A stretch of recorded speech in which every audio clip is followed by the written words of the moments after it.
Kita pembahasan yang ketujuh ya. Ini pembahasan yang insyaallah siang ini akan kita mulai, yaitu al-qa'idatus sabi'ah. Subhanallah. Kaidah yang ketujuh dalam mensucikan jiwa, yaitu tadzakurul mauti wa liqa'illahi 'azza wa jalla. Banyak-banyak mengingat kematian dan banyak-banyak mengingat bahwa kita akan bertemu dengan Allah. Dan ini bisa membuat kita orang yang menjadi suci jiwa. Apa itu makna sucinya jiwa? Semangat beribadah, melakukan ketaatan kepada Allah dan menjalankan kewajiban. Ya. Nah, ini yang dimaksud dengan sucinya jiwa. Maka orang yang banyak mengingat kematian akan menjadi suci jiwa. Maksudnya bagaimana? Bahwa Allah Rabbul Izzati wal Jalal berfirman dalam Al-Quran, ya ayyuhalladzina amanu taqullaha wal tanzur nafsun ma qaddamat lighad. Wahai manusia, wahai orang-orang yang beriman, bertakwalah kalian kepada Allah, dan hendaklah setiap jiwa itu memperhatikan atas apa yang telah dia perbuat untuk masa depan. Ini pesan, subhanallah, pesan Allah. Hendaklah setiap jiwa itu memperhatikan apa yang telah dia perbuat untuk masa yang akan datang. Maksudnya ingat mati.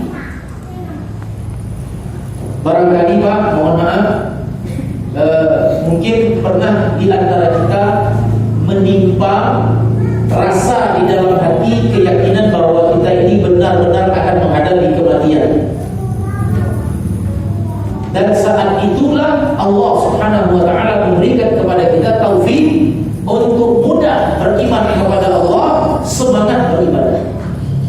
Dan ini yang dilakukan oleh Utsman bin Affan. Utsman bin Affan itu kalau beliau sudah lemah imannya, malas ibadahnya, beliau datang ke kuburan. Dan inilah tujuan kenapa kita ziarah kubur, untuk meningkatkan keimanan, untuk mengingat kematian, melembutkan hati. Fa innaha tudzakirukumul maut. Dan Nabi bersabda, "Aktsiru dzakira hadhihi ladzat", yakni maut. Banyaklah kalian mengingat pemutus kelezatan, yaitu kematian. Al-maut adalah kematian. Al-fasil baina hadzal dar wa darul qarar. Yang membatasi antara dunia serta akhirat adalah kematian. Allah Subhanahu wa taala memperingatkan kita agar tidak luput dari mengingat kematian. Dan begitu bahayanya keadaan seorang hamba apabila dalam kehidupannya luput darinya ingat mati. Keadaan hamba tersebut akan berbahaya. Kenapa? Karena kematian datang tanpa permisi. Lagi lemah-lemah kita bermaksiat, mati. Lagi lemah-lemah kita tidur, mati. Orang kaya mati, orang miskin mati. Karena mati kalau kullu nafsin dha'iqatul maut. Kullu nafsin dha'iqatul maut. Dan kematian yang datang tanpa permisi, bapak-bapak sekalian, akan menyulitkan bagi seorang hamba apabila tidak senantiasa siap untuk menghadap kepada Allah. Makanya Allah menyebutkan dalam Al-Quran, surah An-Nisa, walaisatit taubatu lil ladzina ya'maluna as-sayyi'at hatta idza hadara ahaduhumul maut qala inni tubtu al-an. Allah tidak menerima taubat seorang hamba yang apabila dia berbuat maksiat, ketika akan mati kemudian dia berkata, ya Allah, hamba mohon ampun, ya Allah, hamba bertaubat. Maka taubatnya yang dekat dengan pintu kematian tidak diterima oleh Allah Subhanahu wa ta'ala. Ini bapak-bapak, para hadirin jamaah sekalian yang mudah-mudahan dimuliakan oleh Allah Subhanahu wa ta'ala. Jadi ingat mati ini bisa menyebabkan kita keadaan kita menjadi baik, kondisi keimanan kita menjadi baik, ingat mati. Orang yang lalai, orang yang lalai, dan ini adalah nasihat untuk kita semua, termasuk untuk Ustaz, bahwa orang yang senang dengan kelalaian adalah orang yang lupa dengan kematian. Orang yang senang dengan kelalaian adalah orang yang lupa dengan kematian. Ya, bapak-bapak, para hadirin jemaah sekalian, Allah memberikan peringatan yang keras setiap jiwa yang malas. Apa kata Allah? Qul innal mauta alladhi tafirruna minhu fa innahu mulaqikum.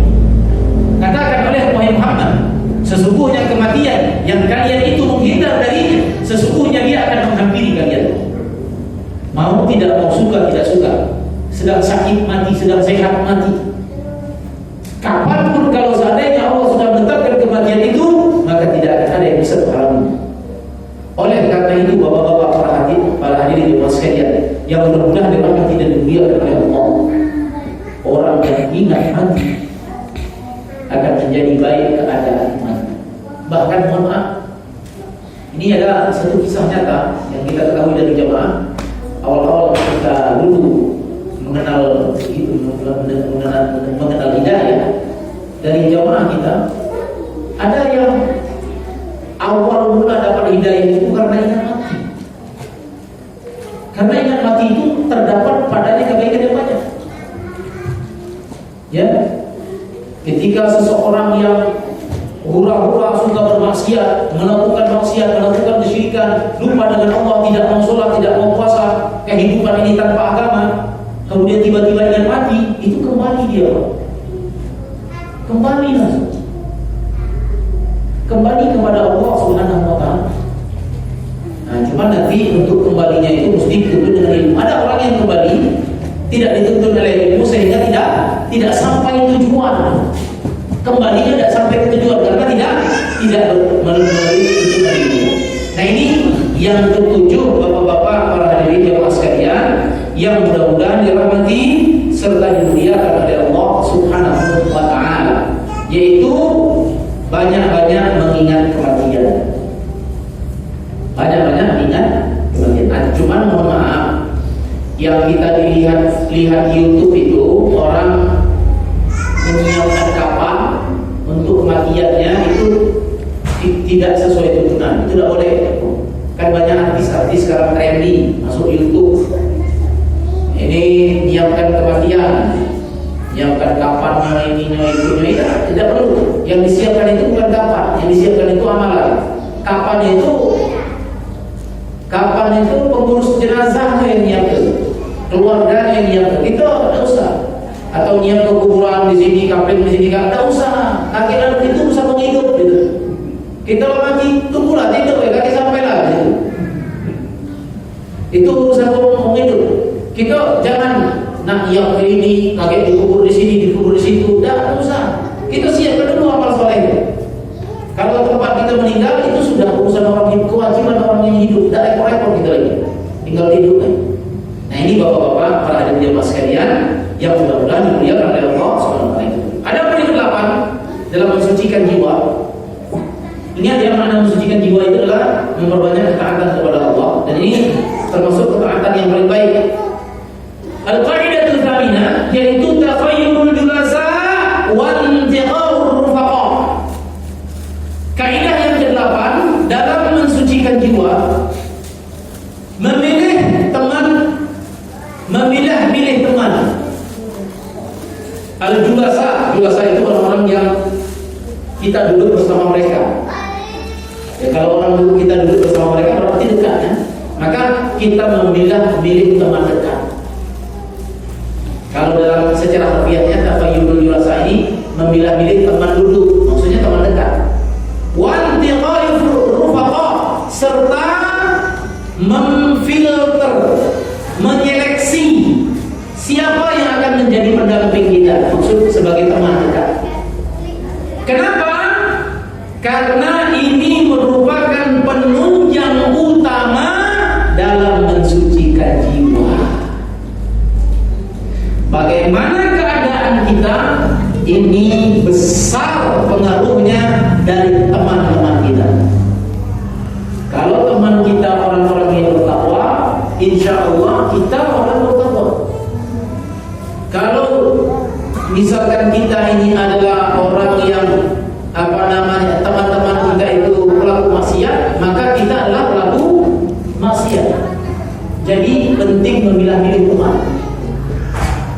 Apalagi mohon maaf Pak ya, apalagi kita ketemu di majelis ilmu. Nah, teman ketemu di majelis ilmu itu penting Pak. Jangan sampai nanti kita ketemu teman dari tempat-tempat maksiat. Tapi carilah teman yang banyak duduk di majelis ilmu atau di masyarakat, di kalangan keluarga, kerabat, tetangga.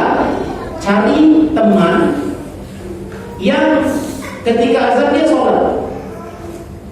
Insya Allah kita termasuk ahli sholat, karena Nabi mengatakan al-mar'u ala dini khalilihi, bahwa agama seseorang itu tergantung kawannya. Kalau kawannya bejat, dia bejat. Kalau kawannya soleh, dia soleh. Maka wajib kita memilah-milih teman dalam rangka mensucikan jiwa. Kenapa? Tapi kalau kawan kita suka maksiat, pasti kita beda. Kalau kawan kita suka cinta majelis ilmu, insya Allah kita beda. Dan itu permisalan disebutkan oleh Nabi. Semisal orang yang berkawan dengan orang-orang yang saleh, seperti berteman dengan penjual parfum. Tidak dapat parfumnya, dapat wanginya. Perumpamaan orang-orang yang berteman dengan kawan yang buruk, yang saleh, seperti kita berteman dengan pandai besi. Tidak kena asapnya, tidak kena apinya, kena asapnya. Tidak kena apinya, kena asapnya. Tidak kena asapnya, kena baunya. Nah, ini yang kita maksud Bapak-bapak sekalian. Dan Allah berfirman dalam Al-Quran, wasbir nafsaka ma'al ladina yad'una rabbahum bil ghadati wal 'ashi yuriduna wajhah. Kata Allah, hendaklah engkau bersabar bersama orang-orang yang berdakwah kepada Allah ketika siang dan ketika malam, yang mana mereka itu mengharapkan wajah Allah. Artinya, upayakan kita itu senantiasa bersama orang-orang yang baik, orang-orang yang soleh. Insya Allah kita ikut menjadi orang-orang yang soleh. Ini bapak-bapak para hadirin jamaah sekalian yang mudah-mudahan dimuliakan oleh Allah, terutama teman-teman yang kita dapatkan di majelis ilmu seperti ini. Ini insya Allah mendatangkan keberkahan. Ya, ini ke-9. Ini ke-8. Ada yang ke-9, al-qa'idah at-tasi'ah, kaidah yang ke-9 dalam pensucian jiwa, yaitu al-hadaru min al-'ujubi wal ightirari bin nafsi, yaitu waspada terhadap ujub, hati-hati terhadap ketertipuan diri. Waspada terhadap ujub dan hati-hati terhadap ketertipuan diri. Maksudnya apa? Ini kalau Ustaz lihat kaidah yang ke-9 ini, dia termasuk yang menghancurkan kesucian jiwa. Termasuk yang menghancurkan kesucian jiwa. Ketika ada ujub di dalam diri kita, ujub itu apa itu? Ujub itu tanpa objek. Kita merasa dengan diri kita sendiri tanpa orang lain tahu. Hanya Allah yang tahu, orang enggak pada tahu bahwa diri kita ini merasa sudah menjadi orang yang bertakwa dan sudah menjadi orang yang soleh, serta sudah menjadi orang yang beriman dan menjadi orang yang mulia. Karena kita lihat sholat kita sudah baik, puasa kita sudah sempurna, belajar sunnah kita sudah istiqamah, ya. Kemudian kita lihat dalam kehidupan kita tidak pernah berbuat maksiat, tidak pernah berbuat syirik. Ketika maksiat kemudian kita bertobat. Kondisi-kondisi seperti itu sangat mudah terkena ujub. Karena ujub ini bisikan syaitan yang paling halus, Bapak-bapak sekalian. Kalau orang bodoh, maka syaitan akan menyesatkan dari sisi ilmu. Kalau Anda orang yang jahil terhadap agamanya, maka syaitan akan menyesatkan dia dari sisi ilmu. Kalau ada orang yang kalah oleh hawa nafsunya, maka syaitan akan datang kepadanya melalui pintu syahwat.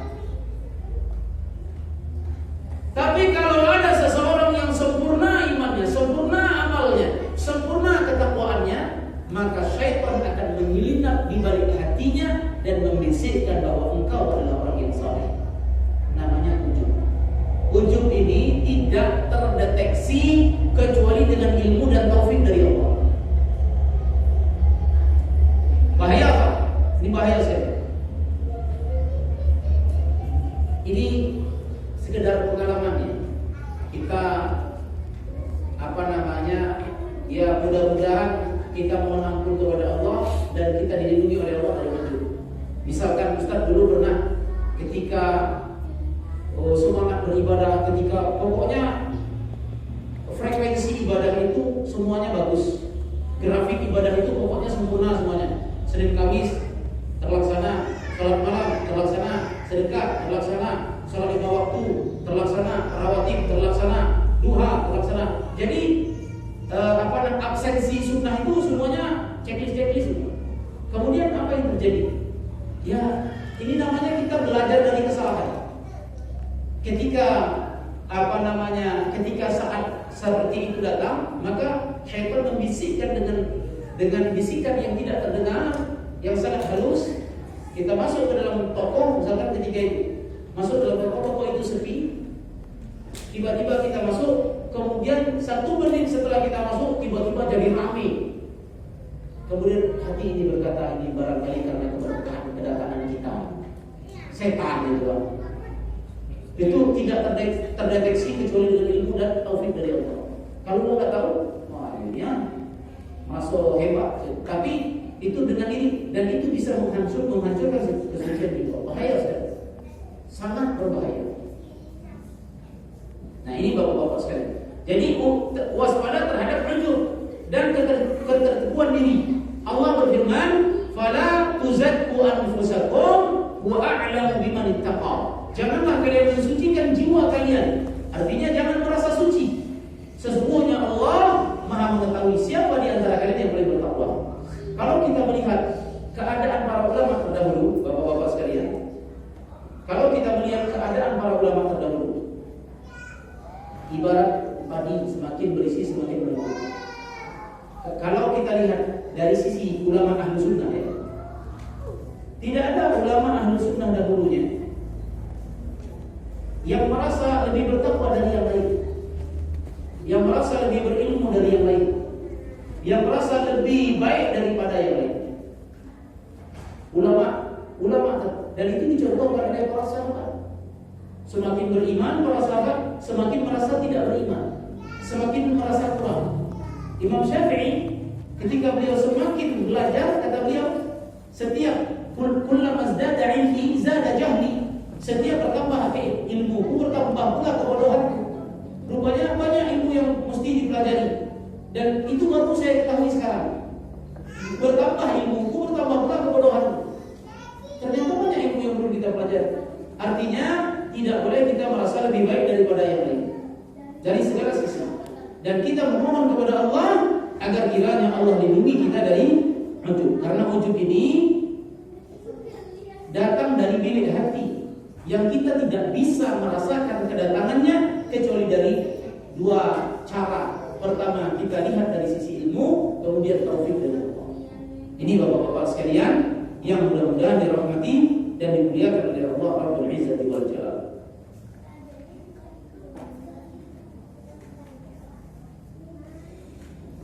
Kita mengambil contoh dari kisah sahabat, dari cerita Aisyah dan Rasulullah yang kita sampaikan. Bagaimana keadaan orang-orang yang bertakwa di masa Nabi? Para sahabat. Bagaimana keadaan orang-orang yang beriman di masa para sahabat? Perhatikan. Allah berfirman, wa indama sa'alat ummul mu'minin Aisyah, ketika Ummul Mukminin Aisyah bertanya kepada Nabi tentang Yang Allah berfirman, "Walladzina yu'tuna ma ataw wa qulubuhum wajilah." Allah berfirman, dan orang-orang yang mereka itu telah melaksanakan apa yang Allah perintahkan, dan orang-orang yang telah melaksanakan apa yang diperintahkan oleh Allah, kemudian hati mereka merasa takut kepada Allah.